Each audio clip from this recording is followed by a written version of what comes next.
ఆఫీసర్లను దృష్టిలో పెట్టుకొని తర్వాత పోలీస్ ఆఫీసర్లకు బట్టలు ఉడిదిస్తాం అది ఇస్తామని అసలు ఆయన పోలీస్ అధికారులను ఏ రకంగా ఉపయోగించినాడో సింపుల్గా రెండే ఎగ్జాంపుల్స్ చెప్తా.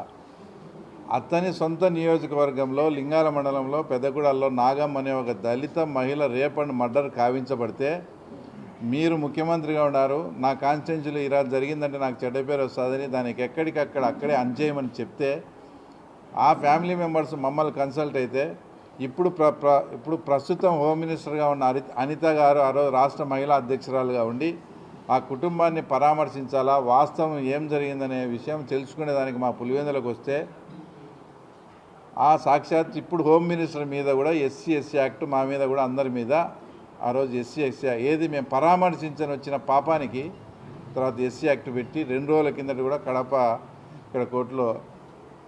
ఇక్కడ కోర్టులో వాయిదా కూడా ఉంది. ఆయన హోంమంత్రి అయినా కూడా ఇప్పటికీ కూడా ఆ కేసునుగా రాష్ట్ర ప్రభుత్వం తొలగించుకోలేకపోతుందంటే ప్రభుత్వం ఎంత ట్రాన్స్పరెంట్గా ఎంత పారదర్శకంగా పనిచేస్తుందో. సాక్షాత్తు హోమ్ మినిస్టర్ మీద పెట్టిన తప్పుడు కేసు కూడా ఇంకా మన ప్రభుత్వం కూడా అట్లే ఉందంటే అడ్డగోలుగా చేయకూడదు, చాలా పారదర్శకంగా చేయాలనే ఉద్దేశంతో.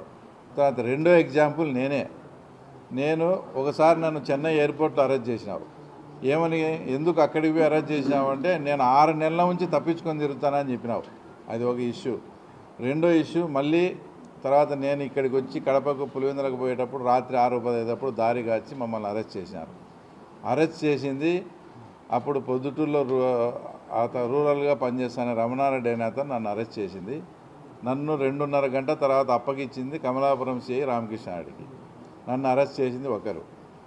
ఎక్కడైనా కానీ ఆంధ్రప్రదేశ్ చరిత్రలో వచ్చి పోలీసులు అరెస్ట్ చేసి ఆ తర్వాత పోలీసులు ముసుగేసి చేతులకు హ్యాండ్ కప్స్ వేసి నన్ను ప్రైవేట్ వ్యక్తులకు అప్పగించడం అంటే పోలీసులు అఫీషియల్గా అరెస్ట్ చేసి అఫీషియల్గా అంటే గన్మెన్ డ్రైవర్ అందరి సెల్లులు లాక్కొని అరెస్ట్ అయినట్టు కూడా తెలియకుండా చేసి ఎక్కడైనా ప్రైవేట్ వ్యక్తులకు అప్పగించారు. దాదాపు అంతా మీ మీడియా పుణ్యాన ఆ రోజు అంతా ఇదైపోయి ఆ రోజు నేను వాస్తవంగా బయటపడడం జరిగింది. నన్ను భౌతికంగా ఎలిమినేట్ చేసే ఉద్దేశంతో ప్రైవేట్ వాళ్ళకి అప్పగిస్తే ఇక్కడ ఉండే ఫ్రెండ్స్ కానీ తర్వాత మీ మీడియా వాళ్ళంతా అదంతా పబ్లిక్ కావడంతో అదంతా కూడా ఆ రోజు సేఫ్గా అంటే ఇంత పచ్చిగా ఇంత ఘోరంగా కూడా నువ్వు పోలీసు అధికారులను వాళ్ళను ఉపయోగించుకొని అది అవతల వాళ్ళ మీదకి తర్వాత నెట్టివేయడం అనేది ఇది చాలా దారుణమైన విషయం. తర్వాత ఇంకోటి, ఒక ముఖ్యమంత్రిగా ఉండి తెలుగుదేశం పార్టీ ఆఫీస్ పైన దాడి చేస్తే ఎవరైనా కూడా మామూలుగా పొలిటికల్ యాంగిల్లో ఆలోచించినా కూడా దాన్ని ఖండిస్తారు. అలాంటిది నీవు ఖండించకపోగా ఆయన పట్టాభి మాట్లాడిన మాటలకు మా వైఎస్ఆర్సీపీ కార్యకర్తలకు నా అభిమానులకు బీపీ పెరిగింది. అందుకని పోయి